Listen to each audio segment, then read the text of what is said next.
This is my Uncle Rob, and we are here at Qualified Rapid Products, which is his company, to learn about the wild, crazy leap into entrepreneurship.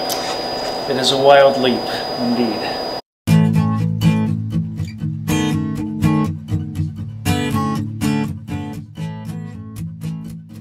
When I decided I wanted to start a business, I tried to look for something that met three criteria. It needed to be something that there was a growing demand for in a market, something that I could potentially be the best at, and something that I would enjoy.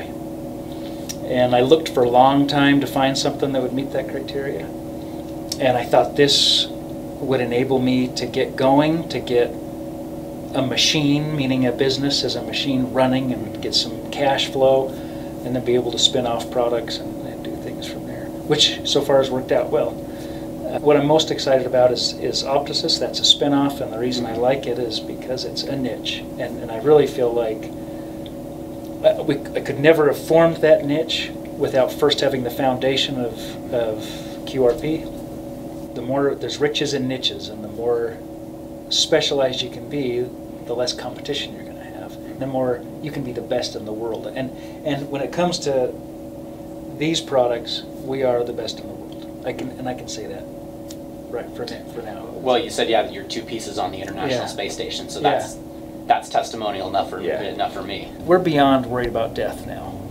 We're just maiming and dismemberment. Yeah, we know it's not death. It's going to work out. We're not worried anymore.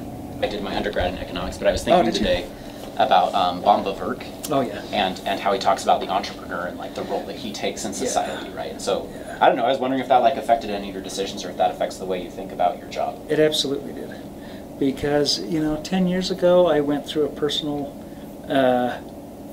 awakening, so to speak, and I became aware of politics and economics, and I thought there's something really screwed up in the world, and I tried to get politically involved, and I concluded after a while that that's not the solution, that problems aren't solved by politicians, they're solved by entrepreneurs. I thought if I wanted to make the world a better place, I would do it by making a product that made the world wealthier.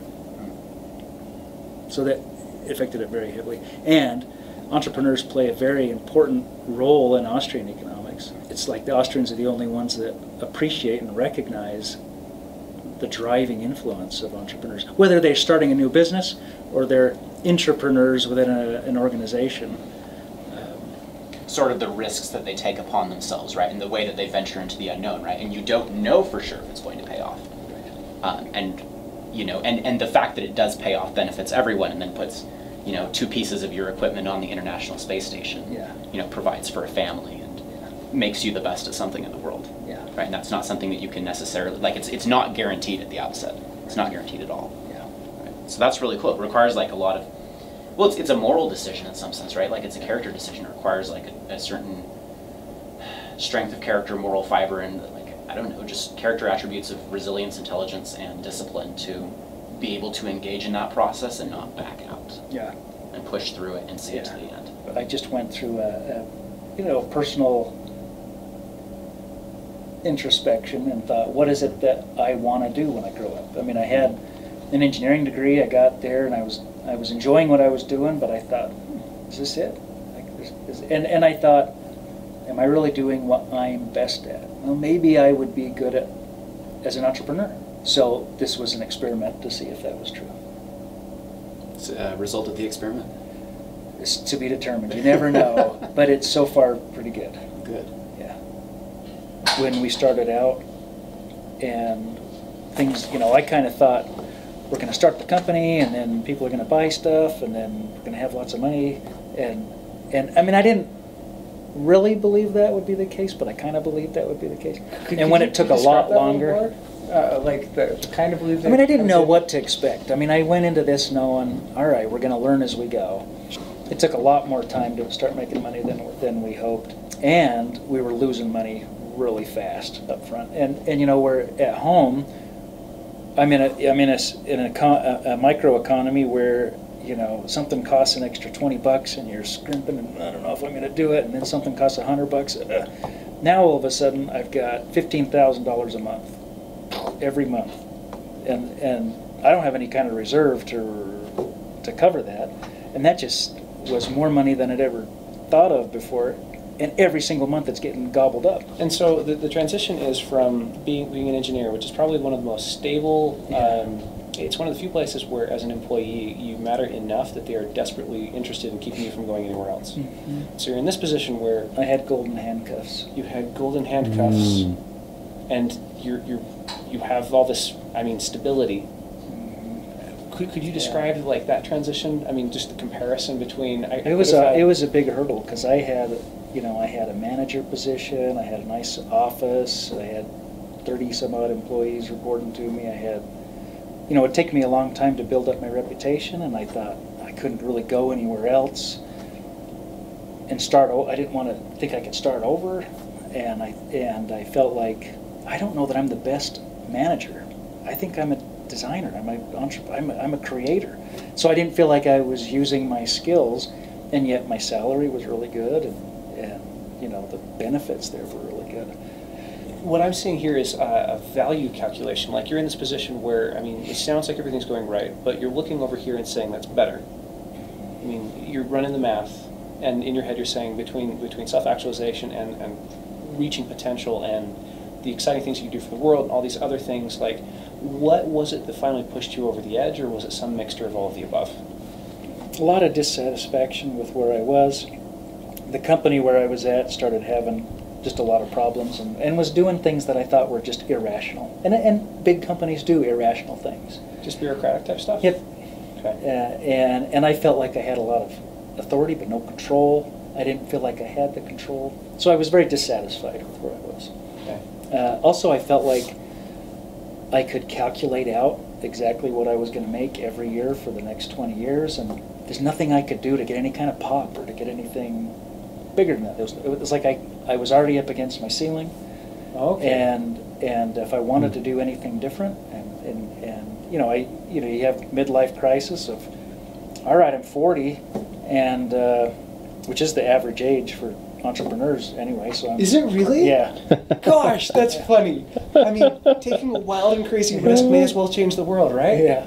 That's awesome. And the older you are when you start, the more likely you are to succeed, too. Oh, really? Really? Yeah. I mean, there's something to be said for experience. There is something to be said for experience. And then I guess all the, how to say that, safe failures along the way. Yeah. I mean, within structure, you've had a chance to try things and fail, and now without the structure, free. Yeah. Yeah. And I have a vision of how I want the company to run. I've seen others I can pull from. When we left, we took a 75% standard of living hit. I mean, 75% standard of living hit. Yeah. So just in terms of like grocery bills, 75% down. We're not pulling a big salary now, but we're throwing everything into the business. The business is growing. Yeah. And we're at a state where we have to fuel it. We don't want to keep it stagnant. As a company, it is growing well. So at this point, you're out of the terror phase and into the hope phase. Yeah, this year QRP could well double what it did last year, and Optisys increased 500% over the previous year. I mean, both of them are growing really well. And we expect to duplicate last year's revenues in the first quarter of this year. So we're continuing to have great growth. And there's growing pains with that, but it's fun, it's exciting. And I couldn't sleep last night because I'm stewing about all the stuff that's due and these deadlines we're late on. But it's an enjoyable challenge. I think more people can be entrepreneurs than give themselves credit. Not everyone can be a Steve Jobs, but everyone can run a business. And in fact, I think it's healthy too, because you get more of a sense of the feedback of your actions and the responses to those actions than sometimes you do. That value chain gets really long in a big bureaucratic company, and it's hard to see how the value you create feeds back into the money you earn. Easy to get lost in a situation where you're not creating as much value as you're earning. That really ate at me. I really did not like, I couldn't gauge if I was creating enough value for the company. And how could I create more? And even if I could create more, I'm still only going to get a 3% raise next year. I mean, I wanted connection is less one for one. I had a craving to feel validation that what I'm doing is creating value. So oh wow, that's interesting. It's almost like the word that comes to mind is honor. You wanted to feel more honor in your work. Would you use that phrase? Yeah, I think so. I did. I wanted to know that, because the profit is a tool of validation. When you're earning a profit, it shows that other people appreciate what you're doing. They appreciate it enough to they pay. appreciate what you're doing more than they appreciate their own money. Right. Wow. Yeah. And both are profiting, so it's a good mix. It's happy. It's a good because they got something that they wanted more than their money. Yeah. That's awesome. Yeah. You know, Gosh, it's that's interesting as I'm hearing you comment that, and we've talked about how, you know, at a $250,000 machine, plus the outlay, you know, maintenance, technical expertise necessary to run it, building a room around it, facilities and so forth, right? That's a really high barrier to entry. But the other half of it is that you seem to really be making a strong argument in favor of relatively small organizations and relatively small management. There are organizations that are large enough that you can't sort of maintain contact with reality. You can't really tell what's going on. And since you can't tell what's going on, you can't tell what value you're really contributing. It becomes difficult to make wise, prudent, honorable decisions. Yeah. Whereas on the scale that you're doing it now, you sort of have your finger on the pulse of things, where you can take responsibility for things and take reasonable pride in the accomplishments that you make. You know, if you're working on a farm, you know that if you plant seeds, you eat, and if you don't, you don't. Mm-hmm. It's very direct, you know. And this is a little indirect. You know, you do marketing and you hope you get a response, Mm-hmm. but you do feel it, and I can tell now. I can tell when I turn this dial what happens. You know, and it's kind of like the sailing analogy. I decided I wanted to go sailing for my 40th birthday, and I'd never sailed before, so I bought a sailboat and I went out. And it's kind of a metaphor, right? Because you don't know exactly how you're going to get there, but I know how to work with the wind. I know how to turn my boat, and I know I want to get that way. And so for now, we're going to go like this, and then we're going to tack, and we're going to like that, and we're going to adjust, and the wind might stop for a bit. But I know I can get there. I know the wind picks up again. You know what I mean? Mm-hmm. With size, I guess I have my personal hypothesis, right? Maybe I'm changing gears too fast, but it seems like a company, when you get past 300 employees, that in my brain, that's like the ideal, you know. And so if I get to a company bigger than that, I'm going to start splitting them off. It's like the level where if you push yourself, you can remember everyone's name. Yeah. Right. Yeah. You can still maintain some control, and then you get to where you can specialize in something better. To get bigger, you have to kind of take on more scope. You can't be your profit margins, I don't think, can be as big. You're not as optimal an organization. If you're in a small group, I can be very careful, and I can hire very select individuals that are masters at what they do, and I can have people that are on the higher end of the distribution. Yeah. Right?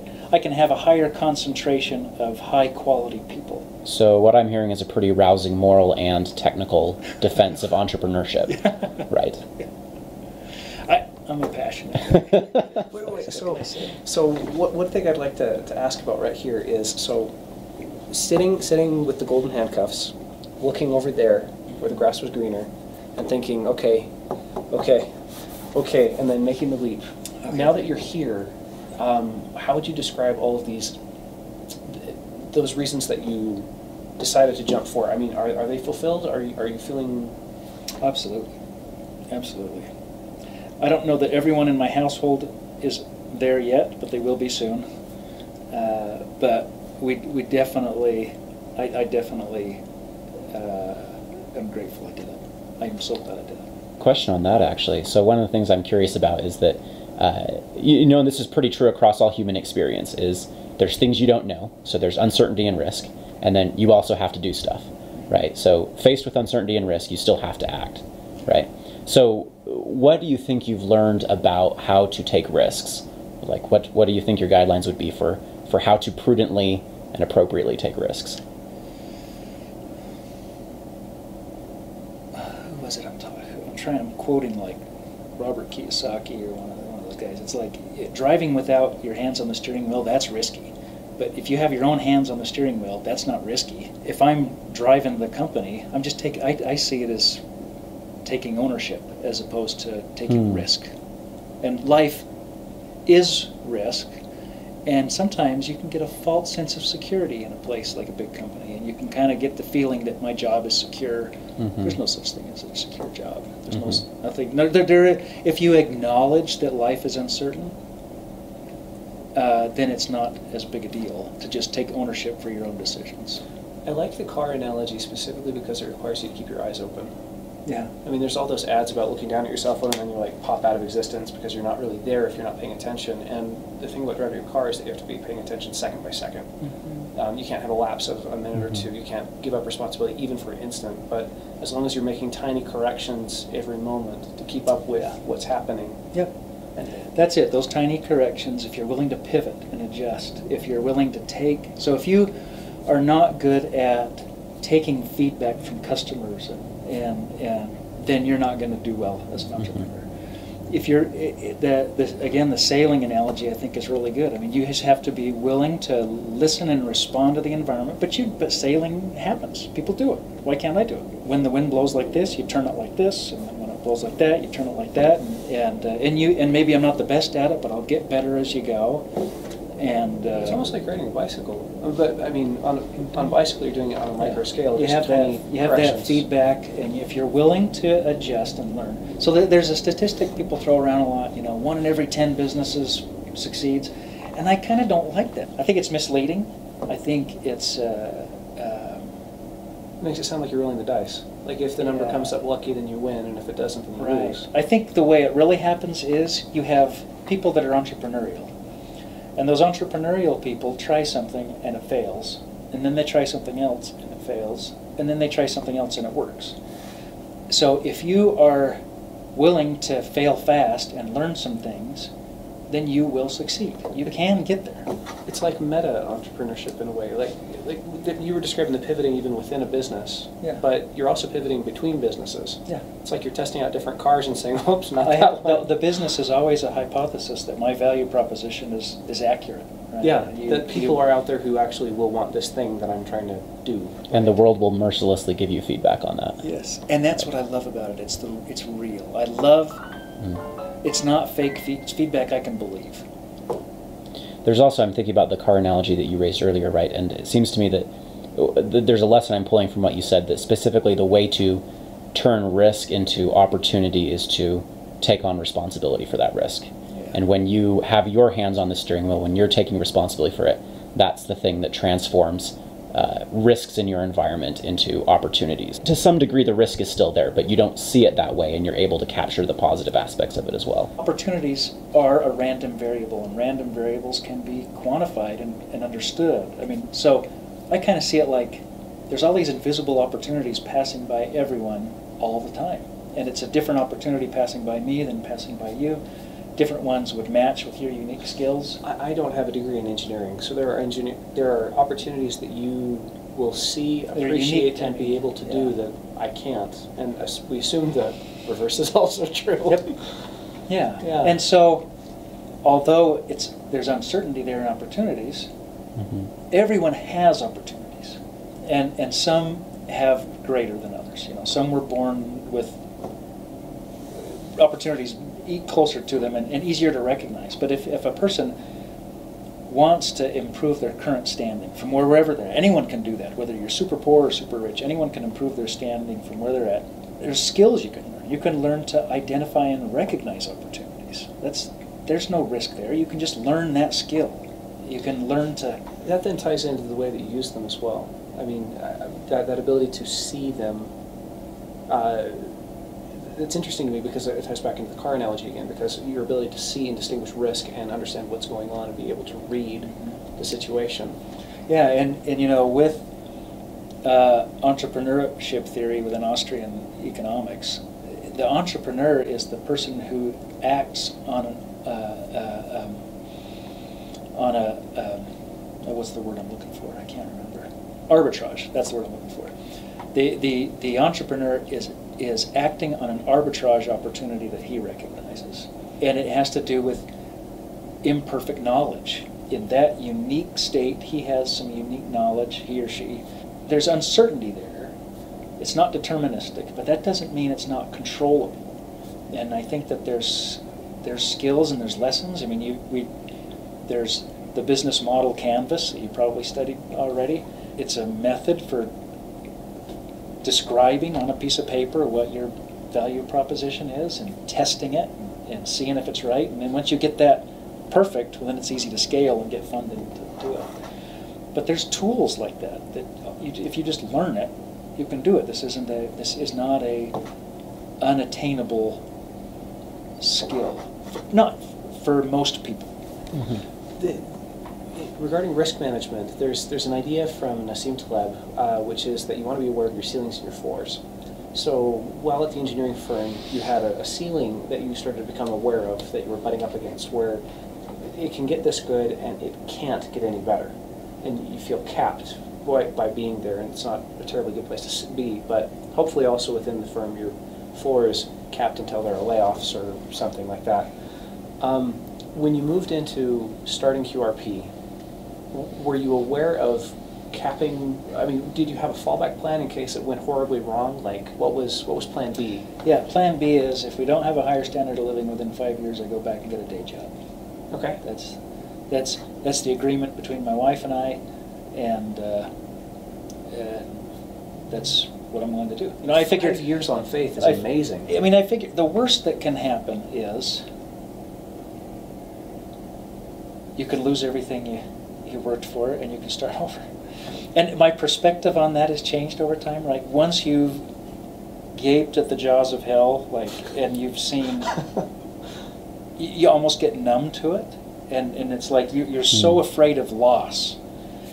And then you're like, you finally, okay, well, as long as I still have my wife and kids, I mean, I can go to work. And maybe the worst case situation is I work for the rest of my life. I can work to eat, you know, I can work at McDonald's if I have to eat food. So, I mean, that's the floor. This reminds me of the tea conversation. This is like the thoughts of a warrior, somebody who is faced with death so often that eventually you accept it as, if not an inevitability, then a perpetual possibility. That this thing is always hanging over me, and I can either let it freak me out or eventually just kind of embrace it and just say, you know what, I will enter this conflict with my eyes wide open that it could lead to my death. Yeah, that's very much like it.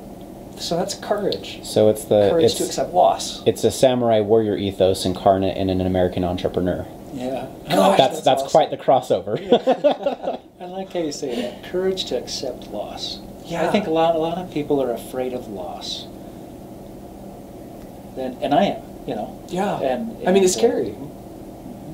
But you can still, I still have two hands, I still have a brain, I can always get a job.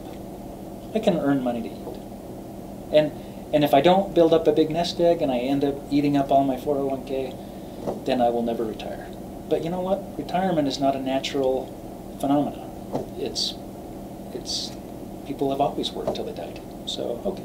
I mean, That's very samurai. Accept your max possible downside. yeah. All right, well, first we'd like to thank Rob for taking us around his shop and showing us the machines. That was super cool, and also for talking with us about entrepreneurship. You bet. If you'd like to find out more about his work, maybe find out about his businesses, become a customer, maybe you need special pieces made for an International Space Station that you're sending up soon, we've linked his website in the description below so that you can find that. If you have thoughts or comments you'd like to make on making the wild leap of courage, go ahead and comment below.